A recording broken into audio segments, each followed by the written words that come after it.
Deal.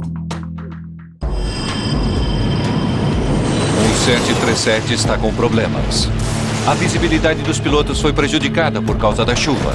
No avião encontram-se autoridades do governo e importantes homens de negócio.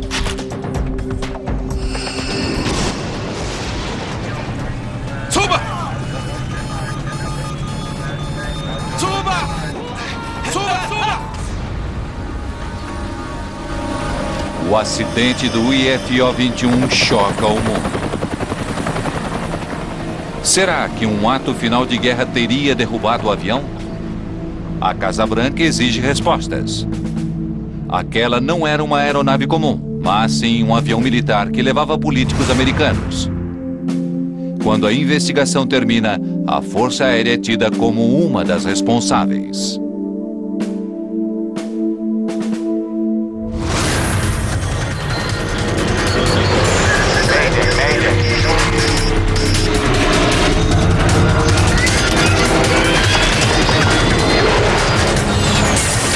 Mayday, desastres aéreos. Esta é uma história real. Ela foi baseada em relatórios oficiais e em relatos de testemunhas oculares. Sequência de erros.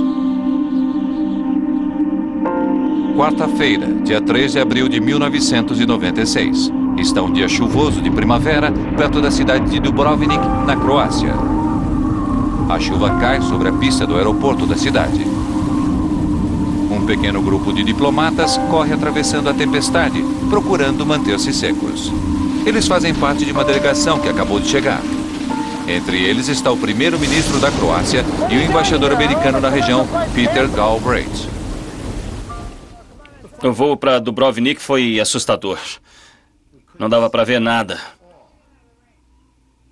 Eu era o embaixador da Croácia há quase 3 anos e tinha feito vários voos diplomáticos, mas aquele certamente foi um dos piores. O tempo que tornou a aterrissagem de Galbraith tão ruim não estava melhorando. Na verdade, os voos comerciais dentro de Dubrovnik tinham sido cancelados, mas o embaixador e os outros não estão aqui esperando outro voo comercial.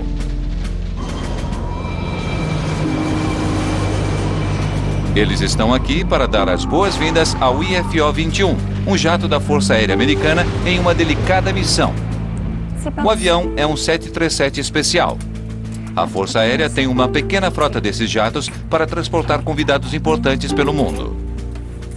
O avião tem tudo o que é necessário para se fazer negócios e política a 10 mil metros de altura. Hoje esse avião está transportando o que os militares chamam de VDs, visitantes distintos. Esse grupo é liderado pelo secretário do Comércio dos Estados Unidos, Ron Brown. Ron Brown era um homem realmente muito capaz. Ele era um dos membros internos em Washington e tinha todas as habilidades para ocupar esse cargo. Brown é um astro no grupo democrático. Ele teve um importante papel na eleição de Bill Clinton. Abaixo de Clinton, Brown foi nomeado o primeiro secretário africano do comércio americano na história do país. As empresas americanas que estão aqui hoje estão ansiosas para entrar num diálogo com o governo e, mais importante, de fazer negócio. Hoje o trabalho trouxe Brown a uma das áreas mais problemáticas do mundo. Durante 4 anos, a Guerra Civil separou a Bósnia e a Croácia.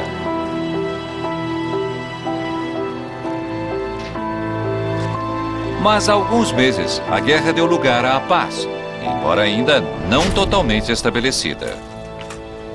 Como secretário do Comércio, Brown está ajudando a reconstruir a economia local. A filosofia era de que a paz não duraria, a menos que houvesse progressos na economia da região. Isso era muito importante para a restituição da paz. A visita de 3 dias de Brown começou naquela manhã em Tuzla, Bósnia, onde seu grupo visitou uma usina hidrelétrica e comeu hambúrgueres com as tropas americanas do local. Sendo um ex-oficial do Exército, eu sei como é estar longe de casa, então tivemos a ideia de trazer um pouco de casa até vocês. A parada final no roteiro daquele dia seria na antiga cidade litorânea de Dubrovnik. Antes da guerra, o local era uma parte vital da indústria do turismo no país. Eu achei que o Ron Brown devia ir para Dubrovnik. Os croatas estavam ansiosos para ouvir que Dubrovnik ainda estava de pé e que ainda era um destino turístico. Então eu achei que seria muito útil se ele pudesse ir àquela cidade. Mas nesse dia úmido, Dubrovnik não estava em sua melhor forma, nem mesmo estava visível. A neblina descia do céu, obstruindo a cidade e o belo litoral adriático. O IFO-21 dirige-se para o norte de Dubrovnik.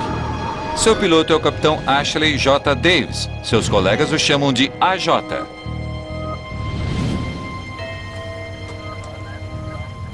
IFO-21, permissão para decolar. IFO-21, prossiga. Da cabine, Davis consegue ver algumas nuvens à frente que ele quer evitar. Vamos precisar ir para a esquerda, fazer um desvio. IFO-21, seu pedido foi aprovado. Suba e mantenha o voo nível 160. Nível 160. IFO-21. São 2 horas da tarde. A J. Davis e sua tripulação estão trabalhando desde a madrugada. Dentro do avião, os passageiros desfrutam de um grande conforto. A aeronave é praticamente idêntica a um 737. A J. Davis cresceu em Baton Rouge, Louisiana, e sonhava em ser piloto. Ele conseguiu e desde então tem estado na linha de frente do exército americano. No passado, ele pilotava aviões destinados ao reabastecimento no ar sobre o Golfo Pérsico. Mas agora ele transporta diplomatas e outras autoridades do mundo todo.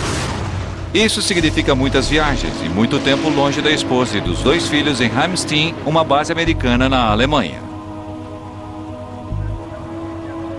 Segundo as patentes da Força Aérea, o posto que Shelley Kelly ocupa é o de sargento técnico. Hoje, no IFO-21, sua principal tarefa é assegurar que os passageiros terão tudo o que necessitarem.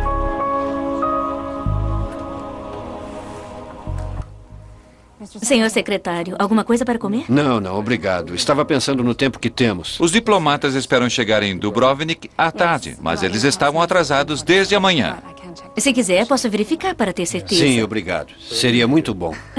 À medida que o avião se aproxima de Dubrovnik, a J. Davis chama o serviço do tempo da Força Aérea dos Estados Unidos para saber as últimas notícias. Metro IFO-21, estão ouvindo o câmbio? IFO-21, estamos ouvindo alto e claro. O tempo para Lima Delta Uniforme é o seguinte: chuva. Condições do céu 500 com nuvens. Isso pode ser um teto. Você me entendeu? É entendido, IFO-21, metro. Vamos ter esse tempo o dia todo? Ou vocês esperam alguma mudança no tempo? Vamos continuar com chuva. Câmbio. Chuva, entendido. Obrigado. Então, vamos ver como está Dubrovnik. Passaram-se apenas 4 meses após o Tratado de Paz ter sido assinado. E o céu sobre essa parte do mundo ainda não tem garantia de um clima amigável. Os aviões ainda são obrigados a voar em espaços altamente restritos e, embora saiba que aqui há restrições de voo, Davis nunca voou nessa parte do mundo antes. À medida que se aproxima da fronteira com a Croácia, ele recebe um aviso inesperado. IFO-21, aqui é Magic 51. Magic é o sinal de aviso emitido pela aeronave encarregada de manter a paz aqui, a Airborne Earl Earing, que observa os corredores aéreos como um policial de trânsito. Estão deixando um corredor aprovado. Refaçam sua rota imediatamente. Davis não está fora do curso. Ele está voando na exata rota que havia planejado, mas sem saber, ele e seu avião estão saindo do espaço aéreo aprovado. Eles estão entrando em um território possivelmente perigoso. Repito, refaçam sua rota. Entendido. Erro nosso. Reiterando a rota agora para o corredor apropriado. Câmbio. Segunda vez hoje. Os corredores aprovados mudam e Davis e sua tripulação deveriam ter sido informados dessas mudanças. Para permanecer no curso aprovado, Davis terá que mudar para o oeste. É uma situação embaraçosa e isso lhes custará tempo. Shelley, AJ. Direcionamos nossa rota. Chegaremos com cerca de 15 minutos de atraso em Dubrovnik. Peça desculpas em meu nome.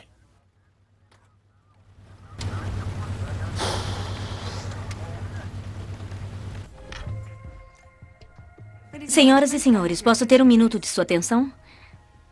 Infelizmente, teremos um pequeno atraso em nossa chegada a Dubrovnik.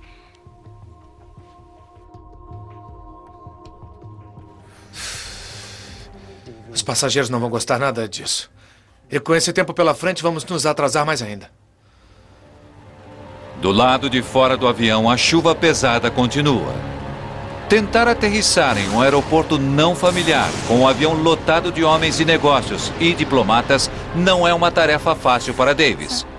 O que acontecerá com este avião e seus passageiros nas próximas horas chamará a atenção do mundo. Voltaremos a seguir com Desastres Aéreos no Nat Geo. Uma forte chuva castiga um pequeno aeroporto em Dubrovnik, na Croácia. O tempo está tão ruim que os voos comerciais foram cancelados. O IFO-21 se aproxima cada vez mais do aeroporto, mas a forte chuva não cede.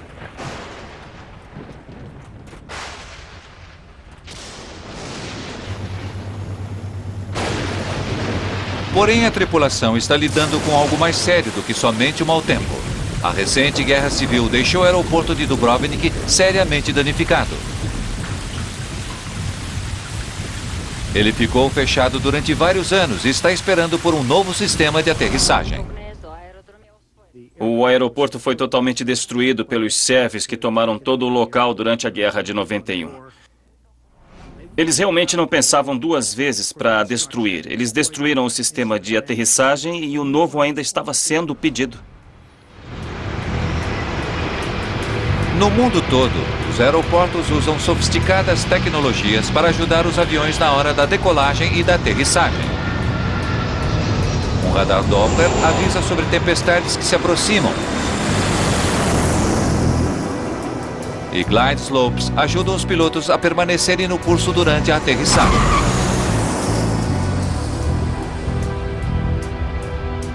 O devastado aeroporto de Dubrovnik não tem nenhum desses equipamentos.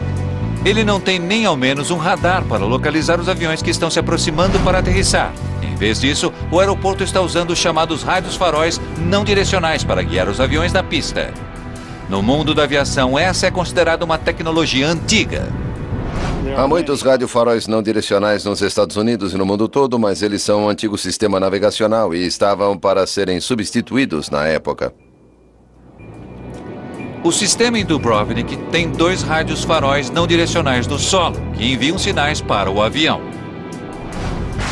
Quando a tripulação recebe os sinais, ela consulta seus mapas e segue o curso que lhe é fornecido pelo aeroporto. A tripulação do IFO-21 ainda estava esperando para ouvir o primeiro sinal quando recebe uma chamada do solo. 9 CRO para IFO-21. IFO-21, estou ouvindo 9A CRO câmbio. Um outro avião, levando o embaixador Galbraith, tinha aterrissado antes em Dubrovnik. O piloto desse avião é experiente e está muito familiarizado com a área. Ele quer que a tripulação do IFO-21 esteja ciente do que irá enfrentar. IFO-21, aterrissamos há 1 hora. O tempo estava horrível. Sugerimos desviar a rota se tiverem que executar uma aproximação agora. Câmbio.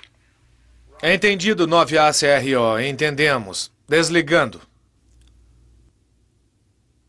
Um desvio na rota não era uma boa notícia para os membros daquela delegação. As pressões para trazer os passageiros no horário para as conferências agendadas e outras atividades eram provavelmente muito grandes. À medida que Davis se aproxima do aeroporto, a torre de Dubrovnik chama outra vez. IFO-21. Reporte seu nível. IFO-21, 1.500 metros. IFO-21, entendido. Desça para 1.200 metros. Relate Kilo Lima Papa. Descendo para 1.200, IFO-21. Cinto de segurança? Senhor? Senhor? Obrigada.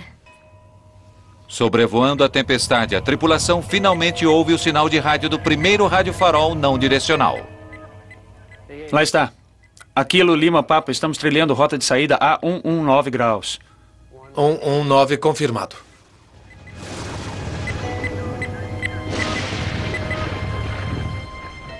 Senhor secretário, estamos aterrissando.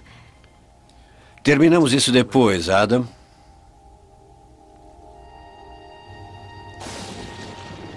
Está muito nublado. Não consigo ver nada. Tim? As nuvens são espessas. A tripulação não consegue enxergar ao redor. Eles precisam confiar em seus instrumentos para atravessar a tempestade. IFO-21. Senhor, estamos dentro do localizador e aproximando. IFU-21, entendido. Permissão para se aproximar. Cuidado, a pista está molhada. IFO-21.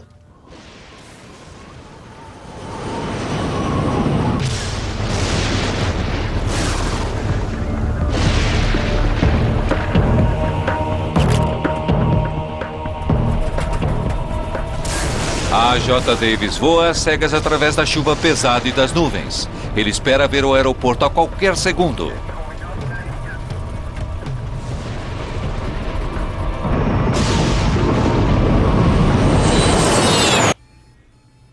Suba!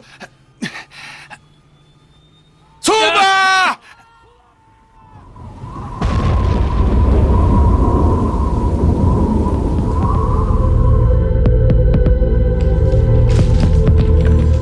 IFO-21, está me ouvindo? Pouco antes das 3 da tarde, a torre de Dubrovnik perde o contato com o IFO-21. IFO-21, aproximação do Dubrovnik, está me ouvindo? IFO-21, está me ouvindo?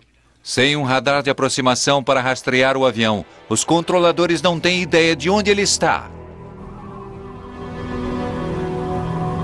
Talvez ele tenha sido desviado para outro aeroporto. IFO-21, está me ouvindo? Mas mesmo depois de vários minutos de espera, eles não ouvem nenhum sinal do avião americano. Os controladores locais não querem se arriscar. Procedimentos de emergência. Perto da troca de turno, ficamos sabendo sobre a possibilidade do avião ter desaparecido. Não sabíamos quem estava no avião. Não tínhamos detalhes sobre o voo. Para situações como essa, há um certo procedimento.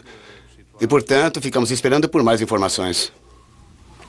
Peter Galbraith está esperando no aeroporto com o primeiro-ministro da Croácia.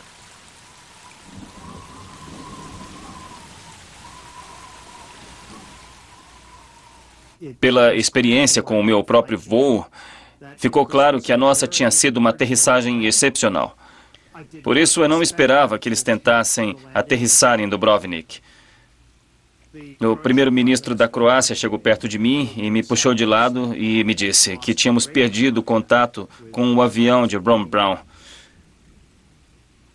Eu falei com o Centro de Operações do Departamento de Estado e pedi que o exército americano começasse, então, as atividades de busca e de resgate. Nos centros de controle de tráfego aéreo, os procedimentos de emergência têm início. Mas nenhum deles tinha tido nenhum contato com o IFO-21. Os procedimentos de busca e resgate se concentram na aproximação do aeroporto. Talvez o avião tivesse caído no mar Adriático. Na época, eu estava a cerca de 160 quilômetros dali. Eu estava em Brindisi, na Itália. Mandamos 2 de nossos helicópteros MA-53 com o pessoal das táticas especiais da Força Aérea direto para Dubrovnik. Durante horas, não houve sinal da aeronave desaparecida e as condições do tempo estavam piorando. A neblina estava aumentando e as tempestades também. Havia pouca visibilidade. IFO-21, aproximação do Dubrovnik, está me ouvindo? O IFO-21 tem a bordo um IPA, ou Indicador de Posição de Acidentes. IFO-21, está me ouvindo? Se o avião tivesse caído, o IPA deveria estar emitindo um sinal de frequência ultra alta. Mas o aeroporto de Dubrovnik, além de não ter radar, também não tinha equipamento para captar esse tipo de sinal. IFO-21, aproximação do Dubrovnik, está me ouvindo? IFO-21, está me ouvindo? IFO-21, está me ouvindo? À medida que as horas passam, a péssima visibilidade frustra a equipe de busca. Eles estavam afastados do litoral, estavam em mar aberto, procurando o avião.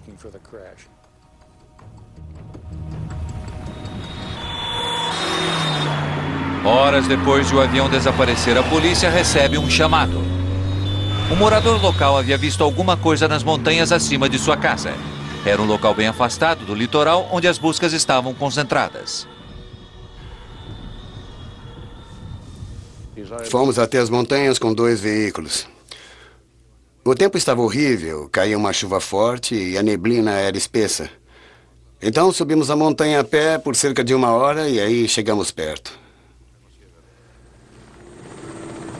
Eram quase 7h30 da noite. 4h30 após a equipe ter pedido ajuda para aterrissar. O acidente do IFO-21 finalmente foi confirmado.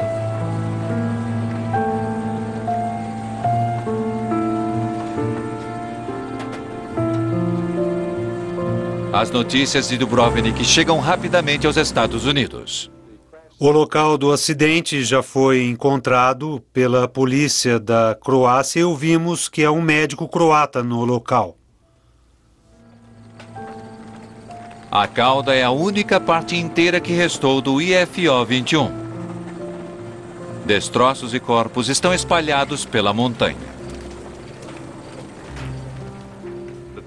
Aqueles foram momentos difíceis, porque tínhamos que caminhar pelo local sem saber se estávamos pisando no corpo de alguém. São momentos que a gente não esquece. Então, quase que por milagre, a polícia faz uma surpreendente descoberta. Dentro da cauda, eles encontram uma sobrevivente. É a sargento Shelley Kelly.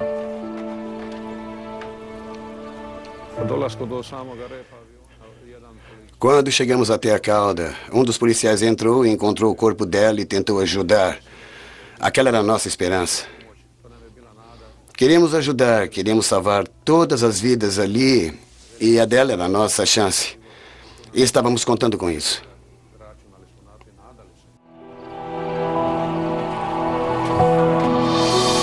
Na escuridão, eles perceberam que Kelly precisava de socorro médico imediato para sobreviver.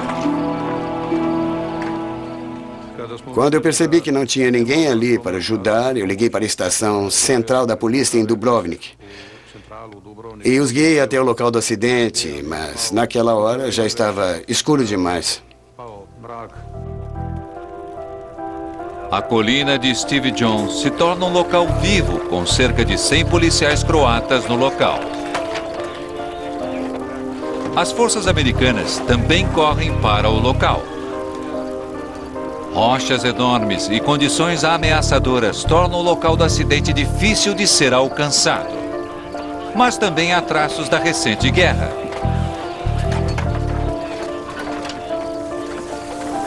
Mike Canavan está no comando da operação de resgate do avião americano. Eu conheci um major croata. Ele me disse que seria o guia e que nos levaria até o topo da montanha. E naquela época ele mencionou que havia vários campos de batalha entre onde estávamos e o local do acidente. Leva quase 2 horas para Canavan finalmente conseguir chegar ao topo da montanha.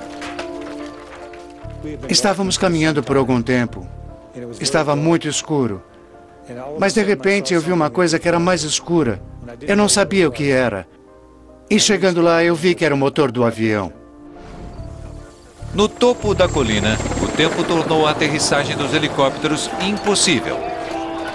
A equipe de emergência não pode esperar que o tempo melhore. Eles precisam tirar a sargento Kelly da montanha imediatamente. Ela está com a coluna quebrada e tem vários ferimentos sérios. Mas se sobreviver, a equipe de resgate espera que ela possa esclarecer o que deu errado.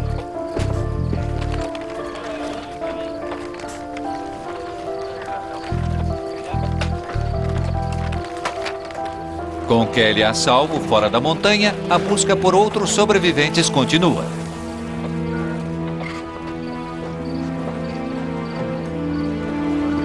Finalmente, na escuridão, a equipe de resgate encontra o corpo de Ron Brown, o secretário do Comércio americano. Na verdade, à medida que a equipe continua a procurar pela montanha, tudo o que encontram são corpos. A J. Davis e o resto da tripulação provavelmente morreram na hora. Todos os outros membros da delegação também estão mortos.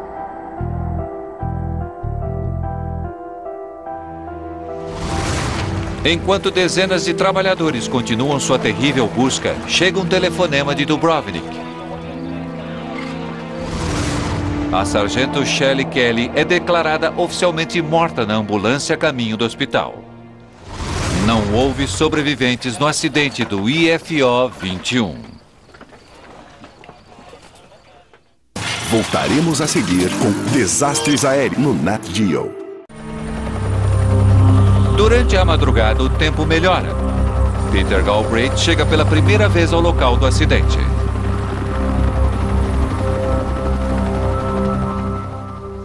Nós subimos a montanha, o tempo já estava melhor. E, perto do topo, encontramos a fuselagem do avião e destroços espalhados por toda a parte. E do outro lado da borda estavam os corpos. Não há nada no mundo que se compare com um acidente de avião. Uma coisa que minha equipe fez na montanha e depois em Dubrovnik foi ter feito seu trabalho com dignidade e respeito. Eu achei que eles fizeram seu trabalho excepcionalmente bem.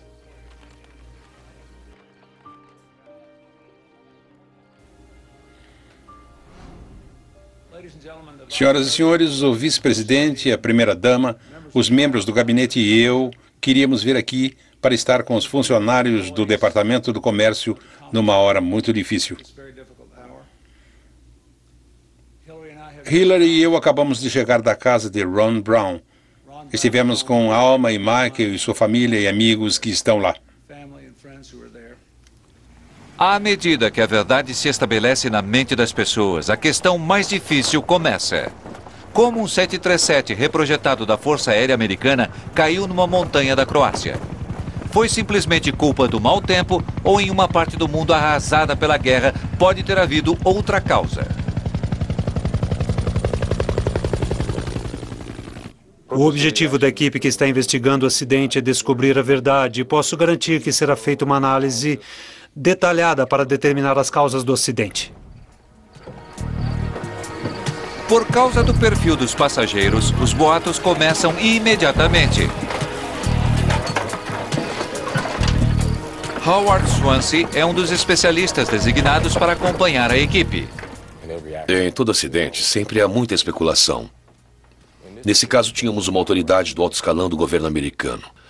E acontece que quando nós chegamos ao local do acidente, havia muita gente da mídia por lá. Havia fragmentos, pedaços da aeronave a quilômetros do local do acidente. Então, a minha ideia era de coletar o máximo possível de informação e de provas físicas. Desde o início, a equipe de investigação está em desvantagem. Eles descobrem que no avião não há gravador de voz da cabine ou aparelho que registre dados. O que é padrão para os jatos de passageiros não é exigência na Força Aérea.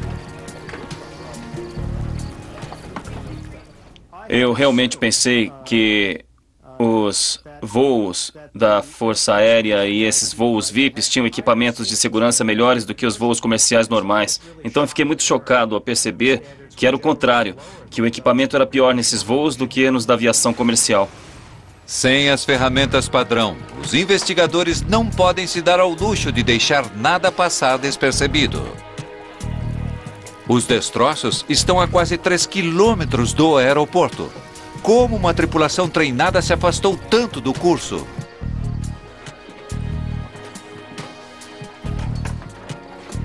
À medida que Swansea examina os destroços, Nelson Sponheimer é trazido para verificar outra prova. Especialista em navegação aérea, ele traça os minutos finais do avião condenado. Para refazer os últimos momentos do voo, ele se volta para o céu e para o avião radar da Força Aérea, que estava patrulhando a região. IFO 21, aqui é o Medic 51. Estejam cientes de que estão deixando um corredor aprovado. Refaçam sua rota. Entendido, erro nosso, reiterando a rota. Câmbio. Exceto o fato de a aeronave estar se dirigindo para fora do espaço aéreo permitido, Sponheimer não encontra nada de incomum sobre aquele voo. A trilha de radar que me forneceram era a de uma aeronave AWACS. E mostrou que, com relação ao plano de voo, desde cerca de 160 quilômetros antes do aeroporto, estava tudo normal. Porém, no último segmento do voo, que começou a 20 quilômetros do aeroporto, as coisas mudaram. Na aproximação final, o avião começa a sair do curso. Ele começa a voar numa linha reta que leva às montanhas. Minha primeira olhada no plano de voo do avião mostrou um erro de 7 graus no segmento final de aproximação. Um pequeno erro, quando se está viajando a centenas de quilômetros por hora, pode rapidamente se tornar um grande problema. Mas por que o avião se desviou de seu curso na parte final da viagem, se no restante do voo ele não apresentou problemas de navegação? Mesmo sob um tempo ruim, como a tripulação pode ter ficado tão perdida? Sponheimer examina o equipamento navegacional ultrapassado do aeroporto. Seriamente danificado durante a recente guerra, talvez ele tenha apresentado um mau funcionamento. 2 rádios faróis não direcionais separados são usados para as aterrissagens em Dubrovnik. Um deles guia os aviões para a pista e o outro os informa se eles foram longe demais. O primeiro fica localizado na ilha Kolossep, perto dali. Ele transmite um sinal específico em código Morse facilmente identificável. Quando ouvissem o sinal, Davis e sua tripulação só precisariam voar em direção aos mapeamentos específicos de aterrissagem. Se eles fizessem isso, acabariam chegando ao aeroporto. O segundo rádio farol não direcional está localizado no próprio aeroporto. É um dispositivo à prova de falhas. Se a tripulação ouvisse o sinal antes de ver o aeroporto, eles teriam que declarar uma aproximação antecipada e dar uma volta para depois tentar aterrissar novamente. Na verdade, o avião que trouxe Peter Galbraith para Dubrovnik minutos antes do IFO 21 só conseguiu aterrissar da segunda vez. IFO 21, estou ouvindo. 9A, CRO, câmbio. IFO 21, o tempo estava horrível. Sugerimos desviar a rota, câmbio. É entendido. 9A, CRO, é entendido. Desligando. Mas depois de estudar o equipamento, Sponheimer não acredita que ele tenha tido algum papel no acidente. Ambos os rádios faróis não direcionais estavam operando normalmente nos testes feitos dias após o acidente. Há boatos bizarros e uma teoria bem mais sinistra. Talvez Davis estivesse seguindo um rádio farol não direcional colocado nas montanhas de propósito. Em uma região problemática, seria aquele um ataque a uma missão comercial?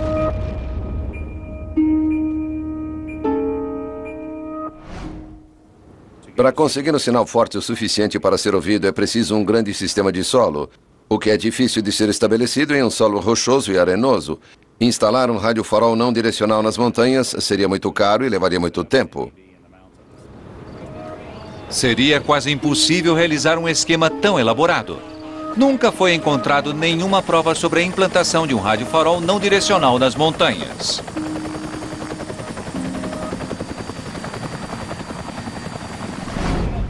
A investigação continua.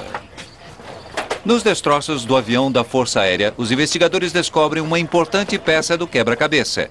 O indicador automático de direção do avião, o ADF, é recuperado. Parece estar funcionando, mas apenas uma unidade havia sido instalada no jato.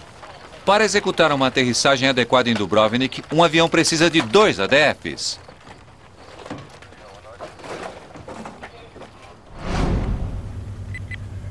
O aparelho ouve os sinais emitidos pelos rádios faróis com base no solo. Mas ele só consegue ouvir um de cada vez. Ainda não passamos rádio farol. Estou voltando para a KLP. Voando com apenas um ADF, a tripulação só consegue ouvir um dos dois rádios faróis. O que está dizendo como chegar ao aeroporto ou o que está informando que eles estavam afastados demais. Eles não conseguem ouvir os dois ao mesmo tempo. Seria preciso 2 ADFs na aeronave e ela só possuía um. E ter somente um desses aparelhos restringe sua habilidade de aproximação com precisão. Eu tenho CV aqui. Ainda não passamos, estou retornando à KLP. Aproximando-se e afastando-se rapidamente entre os dois rádios faróis, a tripulação pode usar o ADF para ouvir os dois sinais. Mas isso só teria adicionado mais estresse à aterrissagem já difícil. E a outra surpresa: o jato da Força Aérea não estava adequadamente equipado para aterrissar nesse aeroporto. O piloto tem muito pouco tempo para fazer a aproximação. Fica muito difícil tentar fazer as duas coisas, continuar ouvindo o código e continuar buscando seu curso e sinais direcionais. À medida que continua a estudar o trajeto do IFO-21, Nelson Spoelheimer se concentra na fechada curva em S que o avião fez. É o tipo de rota que um avião faria se estivesse procurando um sinal de rádio farol não direcional. Mas justamente quando a tripulação deveria estar procurando pelo sinal do rádio, a curva em S desaparece. Cerca de 3 ou 4 quilômetros dentro do espaço da aproximação final, durante os 11, 12 ou 13 quilômetros seguintes, o avião estava voando em linha reta. Em vez de confiar no sistema navegacional, muito embora ele fosse primitivo, a tripulação de repente parece ter desistido. E agora Spoelheimer acha que sabe por quê. Lutando contra a forte chuva e prejudicada por ter apenas um ADF, a tripulação, segundo Spoelheimer, deve ter recorrido a outra tecnologia ainda mais antiga para encontrar a pista. Uma coisa chamada INS, ou Sistema de Navegação Inercial.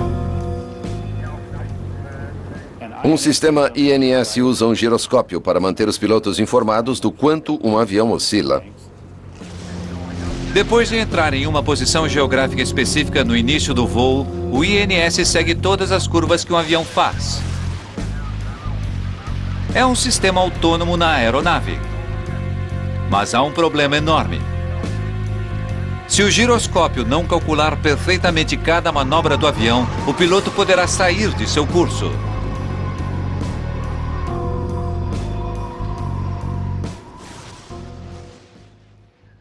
Não tem muita visibilidade aqui. Não estou vendo nada. Tim? A tripulação pode ter achado que a mudança para esse sistema os ajudaria a encontrar seu caminho. Mas nesse caso, deve ter feito o avião ficar perigosamente fora de seu curso. A navegação pelo INS foi provavelmente a principal razão que levou o avião a acabar onde acabou.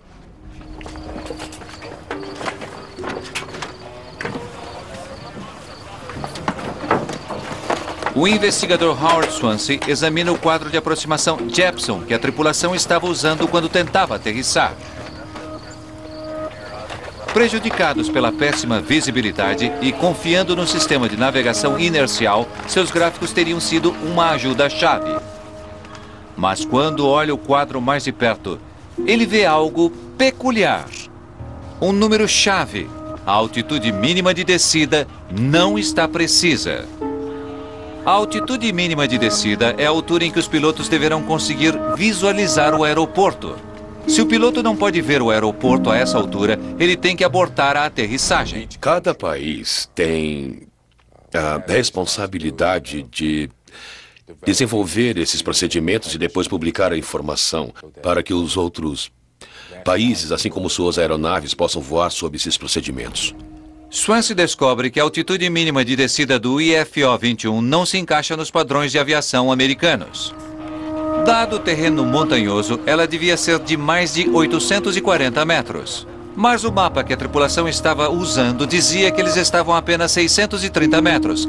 Isso significa que a tripulação pode ter voado cerca de 200 metros mais baixo do que os especialistas nos Estados Unidos acharam que seria seguro sem ter que abortar a aterrissagem. Combinado com outros problemas que a tripulação estava enfrentando, um quadro não padronizado selou seu destino. Lutando para encontrar o aeroporto, eles não conseguiram enxergar através das nuvens, supondo que ainda estavam seguros acima das montanhas.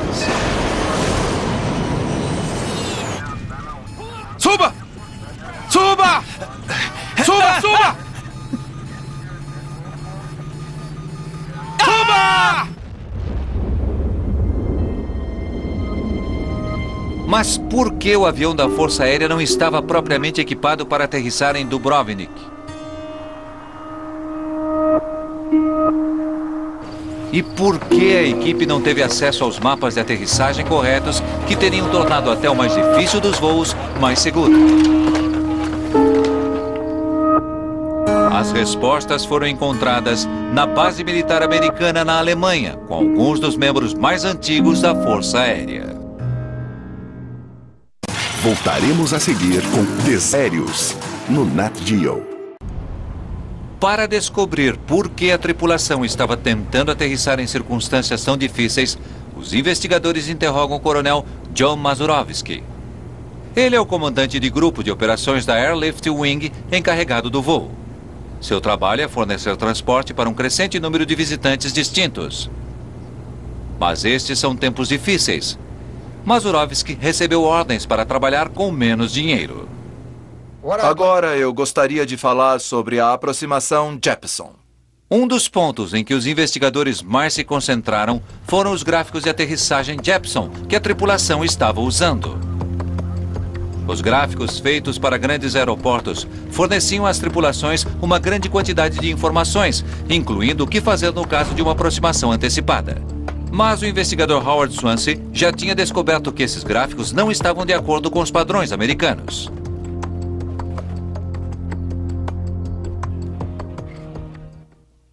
A Força Aérea tinha uma diretiva em que exigia que todos os procedimentos em países estrangeiros tinham que passar por um processo de avaliação americano antes que um membro da Força Aérea estivesse habilitado para voar na aproximação. A aterrissagem no aeroporto de Dubrovnik não tinha sido aprovada. Os gráficos de aterrissagem Jeppson que existiam para aquele aeroporto não haviam sido revistos. Foi por essa razão que Howard Swansea encontrou uma diferença entre o que os gráficos diziam e o que era considerado seguro pelo Departamento de Defesa.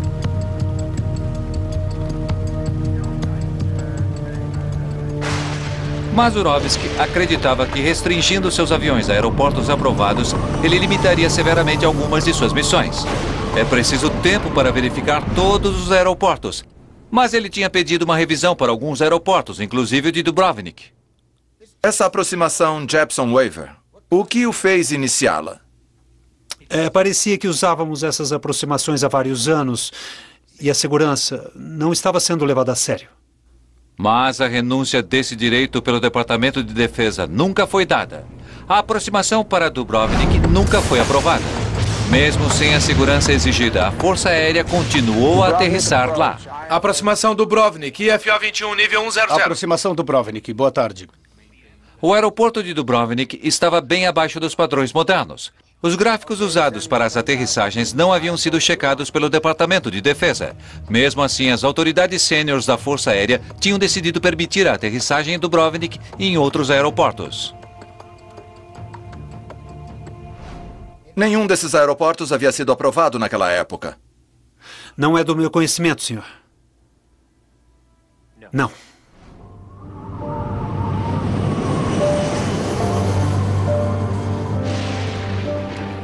No final, uma fatal combinação de fatores se juntou para causar o acidente do IFO-21.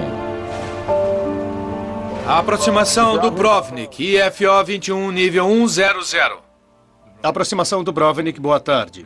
Mantenha 3.000 metros para a aproximação da boia. Pista 12. IFO-21.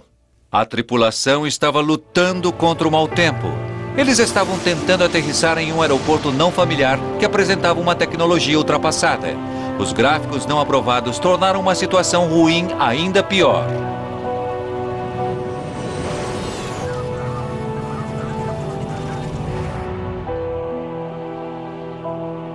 Após uma investigação envolvendo quase 150 entrevistas, o relatório final sobre o acidente com o IFO-21 ultrapassou 7.000 páginas.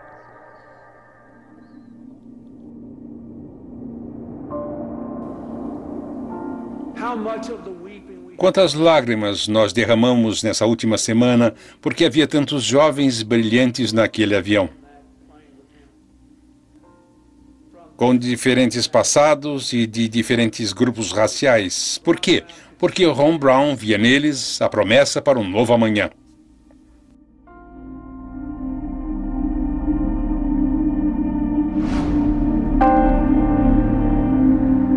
Os resultados da investigação acusaram vários indivíduos e instituições.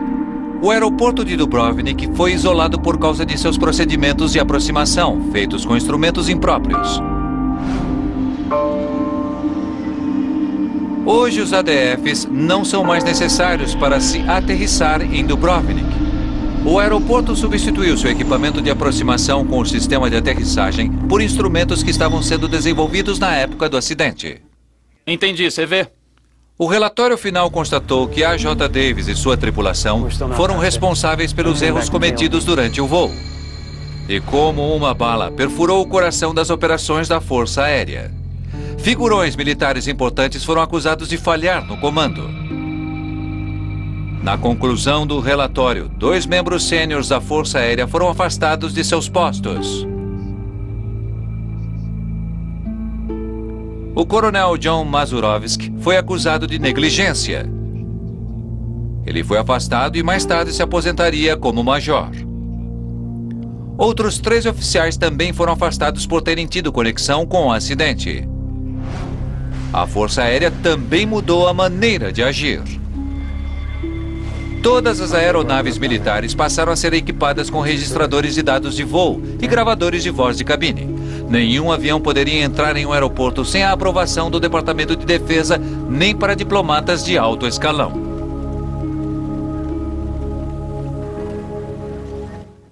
IFO 21. Senhor, estamos nos aproximando do aeroporto. Entendido. Pista 2-1. Aproximação autorizada. IFO 21. O comando da Força Aérea foi declarado culpado pelo acidente. Mas foram os pilotos, a tripulação e os passageiros do IFO 21 que pagaram o mais alto preço por descasos feitos pelo Comando Aéreo número 86.